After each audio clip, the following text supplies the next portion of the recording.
Bonjour à tous, bienvenue dans cette boîte à outils et dans cette vidéo de présentation du mode d'emploi de cette chaîne YouTube. Vous donnez en fait ici les clés d'entrée qui vous permettront d'exploiter au mieux les vidéos qui sont mises à votre disposition.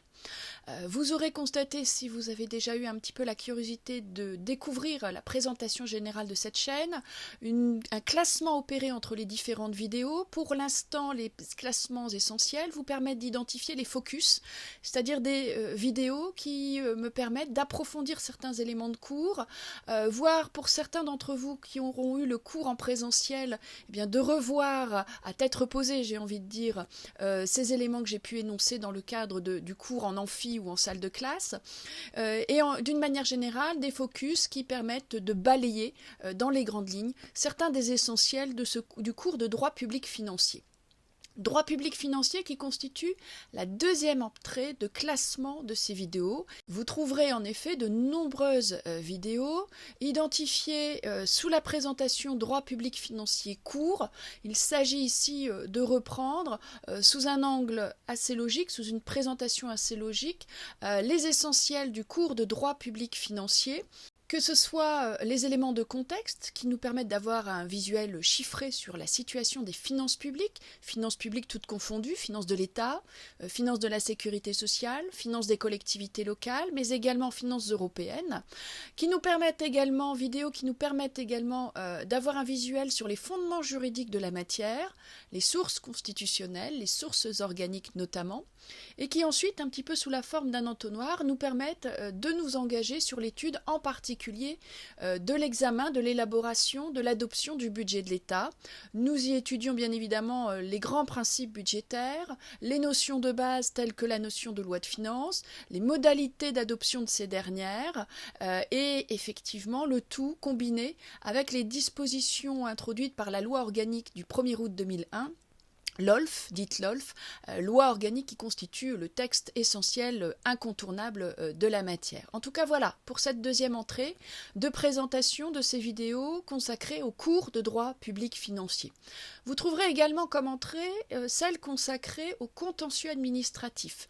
Là, on en est sur une progression assez importante dans l'étude du cours. En principe, vous êtes opérationnel sur les essentiels du cours de droit public financier et on s'achemine alors vers l'étude des moyens qui ont été mis en place pour contrôler l'emploi des fonds publics. Alors, contrôle de l'emploi des fonds publics que l'on découvre déjà au travers de certaines vidéos du cours de droit public financier. Les juridictions financières y sont déjà étudiées sous forme embryonnaire. On étudie également le rôle joué par le Parlement dans le contrôle de l'emploi de ces fonds publics. Au niveau local, on envisage également le rôle joué par les assemblées délibérantes, telles que le conseil municipal. Et on en vient pour une présentation générale à l'étude de ces juridictions financières et de ce contentieux financier. Les vidéos consacrées au contentieux financier nous permettent d'approfondir le sujet encore, d'envisager de manière très précise les juridictions financières que sont la Cour des comptes, la Cour de discipline budgétaire et financière et les chambres régionales et territoriales des comptes, d'identifier les compétences juridictionnelles de la Cour des comptes et des chambres régionales et territoriales des comptes, ainsi que celles de la Cour de discipline budgétaire et financière qui se répartissent, j'ai envie de dire, les compétences dans le contrôle des acteurs de l'exécution budgétaire que sont les ordonnateurs et les comptables publics qui sont ceux en charge du maniement des fonds publics au sein de l'administration, et les ordonnateurs que vous connaissez bien, puisque l'ordonnateur peut être le maire, le préfet, le ministre, qui eux ont en charge la décision, le pouvoir de décision en matière budgétaire. Donc une troisième entrée sur le contentieux financier qui nous permet véritablement de positionner le rôle respectif de ces juridictions et d'identifier également les compétences non juridictionnelles de la Cour des comptes et des chambres régionales et territoriales des comptes. Voilà pour cette présentation. Alors, petite précision, vous ferez bien attention lorsque vous visualiserez une vidéo au descriptif qui se situe juste en dessous. Il se peut que ce descriptif soit l'occasion pour moi de vous donner des indications complémentaires qui ne figurent pas dans la vidéo, des éléments d'actualité que vidéo ne prenait pas en compte au moment où elle a été tournée. Ceci me permet, de manière assez rapide, de porter à votre connaissance les éléments d'actualité en lien avec cette vidéo. Le descriptif est également l'occasion pour moi de vous renvoyer à d'autres vidéos, des vidéos relevant des autres catégories, le focus, les focus, le cours de droit public financier ou le cours de contentieux financier. Le tout vous permettant d'établir un lien entre les différentes vidéos lorsque cela est nécessaire, bien évidemment. Alors, bien évidemment, cette chaîne YouTube a vocation à être utilisée par l'ensemble de ceux qui sont intéressés par ces matières, bien évidemment à destination en particulier de mes étudiants en cours de droit public financier ou de finances publiques, en cours de contentieux financier. Pour cela en particulier, ces vidéos, cette chaîne YouTube doit être mise en lien avec les documents qui sont mis à votre disposition sur la plateforme de l'Université de Lille. En effet, vous y trouverez notamment le plan de cours, les indications bibliographiques, des documents supports de cours qui vous seront utiles pour approfondir, vérifier, compléter les informations que je vous donne dans le cadre de ces vidéos. Et surtout, le plan de cours vous permettra d'envisager une présentation classique des thématiques générales qui nous retiendront dans le cadre de ce semestre, mais surtout d'établir un lien entre le plan et les vidéos qui sont mises à votre disposition. Ça vous permettra de vous piloter au mieux, vous pourrez faire une sélection des vidéos qui vous sont nécessaires en fonction de votre parcours.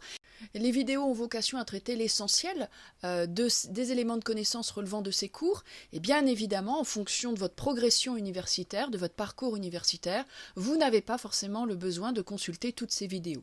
Les plans mis à votre disposition vous permettent donc de visualiser quelles sont les vidéos qui vont vous concerner. Vous les repérerez assez facilement. Dans le cadre du plan, on identifie alors les focus avec leurs numéros qui sont susceptibles de vous intéresser, les épisodes du cours de droit public financier ainsi que les épisodes du cours de contentieux financier. Et finalement, c'est un petit peu à vous à faire un petit peu votre sélection sur la base des vidéos qui vous sont présentées, en tenant compte, là encore une fois, des descriptifs, puisque les descriptifs vous permettent d'aller plus loin, de préciser encore l'information lorsque les vidéos vous sont présentées et vous sont référencées.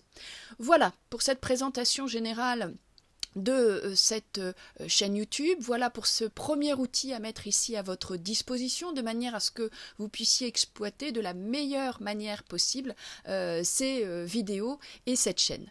Je vous invite à consulter les autres vidéos de cette boîte à outils qui vous permettront notamment de comprendre comment j'organise au mieux un suivi de l'actualité, le SAV, le service après-vente du cours. Ça fait l'objet d'une vidéo de cette boîte à outils à proprement parler.